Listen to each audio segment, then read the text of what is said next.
નમસ્કાર દોસ્તો, સ્વાગત છે આપ સર્વનું તમારી પોતાની યુટ્યુબ ચેનલ ઓશન જ્ઞાન લાઈવ પર।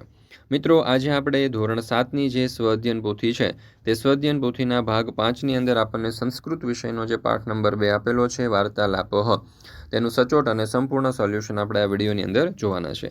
મિત્રો, આપણી આ ચેનલ ઉપર ધોરણ 7ની જે સ્વઅધ્યયન પોથી છે તેના ભાગ 5ની અંદર આપવામાં આવેલા દરેકે દરેક વિષયના દરેક પાઠના સચોટ અને સંપૂર્ણ સોલ્યુશનના વિડીયો અને પીડીએફ મુકાઈ ચૂક્યા છે, જેની લિંક તમને નીચે ડિસ્ક્રિપ્શન બોક્સની અંદર મળી જશે।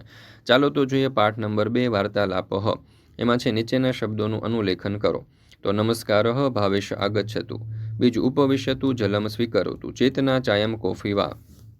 ચોથું ભોજનમ અસિદ્ધમ ઇવ અસ્તિ, ભોજને કિમ કિમ અસ્તિ, ભોજને રોટિકા અસ્તિ, લવણમ આવશ્યકમ વા, અન્યત કિમપી આવશ્યકમ વા।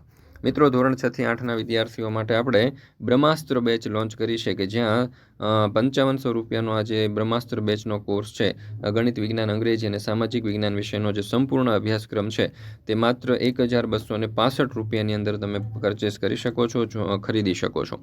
તો જરૂરથી જોઈન્ટ થઈ જજો આ કોર્સની અંદર। 26/1/2026 થી 31/1/2026 સુધી માત્ર ને માત્ર તમે 1265 રૂપિયામાં ખરીદી શકો છો। વધારે માહિતી માટે કોન્ટેક્ટ કરી શકો છો 7046222254 નંબર ઉપર, અથવા તો આપણી એપ્લિકેશનનું નામ છે ઓશન જ્ઞાન લાઈવ।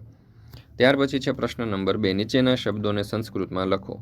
મીઠું એટલે લવણમ, લાડુ એટલે મોદક, ભાત એટલે ઓદનમ, તૈયાર એટલે સિદ્ધમેવ, પીરસો એટલે પરિવેશ્યતુ, શાક એટલે વ્યજનમ, અથાણું એટલે અવલેહ અને છાશ એટલે તક્રમ। ત્યાર પછી છે પ્રશ્ન નંબર 3, આપેલા ઉદાહરણ મુજબ વાક્ય બનાવો। દાલમ તો દાલમ રુચિકરમ અસ્તિ, વ્યજનમ તો વ્યજનમ રુચિકરમ અસ્તિ, દુગ્ધમ તો દુગ્ધમ રુચિકરમ અસ્તિ, તક્રમ તો તક્રમ રુચિકરમ અસ્તિ, ઓદનમ રુચિકરમ અસ્તિ અને ફલમ રુચિકરમ અસ્તિ। ત્યાર પછી છે પ્રશ્ન નંબર 4, આપેલા ઉદાહરણ મુજબ વાક્ય બનાવો। જલમ તો જલપાનમ કરોતુ, પુષ્પમ તો પુષ્પગ્રહણમ કરોતિ, દાનમ તો દાનમ કરોતિ, ધનમ તો ધન સંગ્રહમ કરોતિ, પર્ણમ તો પર્ણગ્રહણમ કરોતુ, પુસ્તકમ તો પુસ્તક પઠનમ કરોતુ, ઉપનેત્રમ તો ઉપનેત્ર ધારણમ કરોતિ, કરવસ્ત્રમ તો કરવસ્ત્ર પ્રયોગમ કરોતુ। ત્યાર પછી છે પ્રશ્ન નંબર 5, કૌંસમાં આપેલા શબ્દનો ઉપયોગ કરી અને ઉદાહરણ મુજબ વાક્ય બનાવો।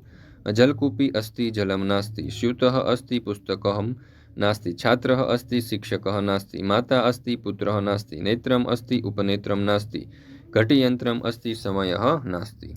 ત્યાર પછી છે પ્રશ્ન નંબર 6, કૌંસમાં આપેલા શબ્દનો ઉપયોગ કરી અને ઉદાહરણ મુજબ વાક્ય બનાવો। એમાં ગણેશઃ અદ્ય સ્વતંત્રતા દિવસઃ અસ્માકં વિદ્યાલયસ્ય આચાર્યઃ ધ્વજારોહણમ કરિષ્યતિ, મહેશઃ અસ્માકં ધ્વજ ત્રિવર્ણઃ અસ્તિ, ગણેશ કથમ ત્રિવર્ણ, મહેશઃ अस्माकं ध्वजे त्रयः वर्णाः सन्ति अतः त्रिवर्ण, गणेश इते त्रयः वर्णा के सन्ति, महेश अरे के केशरवर्णः श्वेतः हरितः, गणेश अस्माकं ध्वजे इते त्रयः वर्णाः की सूचयन्ति, केशरवर्ण शौर्यस्य, श्वेतसत्यस्य, हरितवर्णश्च समृद्धि सूचक अस्ति, गणेश ध्वजस्य मध्ये नीलवर्ण किम अस्ति, तो महेश ध्वजस्य मध्ये नीलवर्णम अशोक चक्रम अस्ति। ત્યાર પછી પ્રશ્ન નંબર 7, તમારા ઘરમાં બનતી વાનગીઓની યાદી બનાવો અને તેને સંસ્કૃતમાં શું કહેવાય તે તમારા શિક્ષકની મદદથી શોધીને લખો।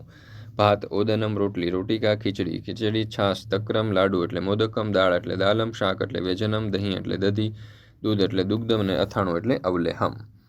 ચાલો, ત્યાર પછી અહીંયા આપણે આજે પાઠ છે તે સંસ્કૃતનો તે અહીંયા પૂર્ણ કરીએ છીએ। ફરી મળીશું મિત્રો આપણે ધોરણ 7ની સ્વાધ્યાય પોથીના ભાગ 5ના એક નવા વિષયના નવા પાઠના સચોટ અને સંપૂર્ણ સોલ્યુશન સાથે।